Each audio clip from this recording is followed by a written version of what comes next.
maskaxda waxay u baahan tahay inaad dib u qaabaynee shaqalaani ma jirto ka soo qaad shaqadii aad rabtay oo barataa weyday tusaale ahaan walaal ama gabar ama wiil halkaan jooga Soomaaliya markay joogto shaqada ay nacday aysan rabin oo aysan qabanayn wadanka markay ka baxdo way qabaneen ama uu qabanaa Soomaaliya sadkeena inaad dib u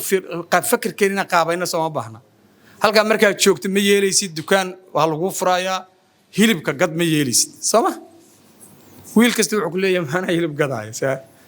diyaaradda markuu ka degana uu wadamada qaarkood tagana wuxuu bilaabayaa inuu bariyahan baagmuud ahay meelahan grocery wax hilib lagu gadaa oo bilaabaya maxaa isbedelay adigii baa taa ina Cabdullaahi Jaamac baa taa ama Umar Guuleed baa taa ama Xaliime Sacdiya maxaa isbedelay qaabka u fikiraysi bas baa labay dib loo qaabeeyo laga yaabay in la yiraahdo xagga xoogaa salariyeeda fiican xag halkan ba baagmuud waa dhaantaa Soomaa wali hilibku lacag buu leeyahay dadka qaar badan baan ogeyn shaqa ayaa sharaf leh lagama faano halkan markii uu joogo qaasatan gabdhaha kale halkan markii joogto gabadhu waxa laga yaabaa hadii gabadhu u diyaar garowdo inay shaqo waynay biis noqon karto ayadoo ay noqon karto entrepreneur ay noqon karto ayadoo inay noqoto qof u istaaga ganacsiga u istaaga maxay kale oo qaban kartaa tusaale ahaan markay xagga tagto shaqadaas hore ka qaadanay halkan markii joogtaan ma iguma socoto waxa kamid ah in gabadhu barato course yar oo kooban oo 3 bilood oo aan nadaafada kabani yar ay sameysana iyada gabdhaha isku aadahaya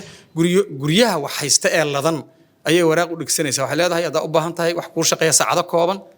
gabar ka qaad waxay ku leedahay xaafad baan ugu shaqeynaya xagga marka tagtaan number 1 waxay doonaysaa waa faylaba loo galaaba loo helaba horta dib u qaabayn maskaxda waxay u baahan tahay inaad dib u qaabaynee shaqalaani ma jirto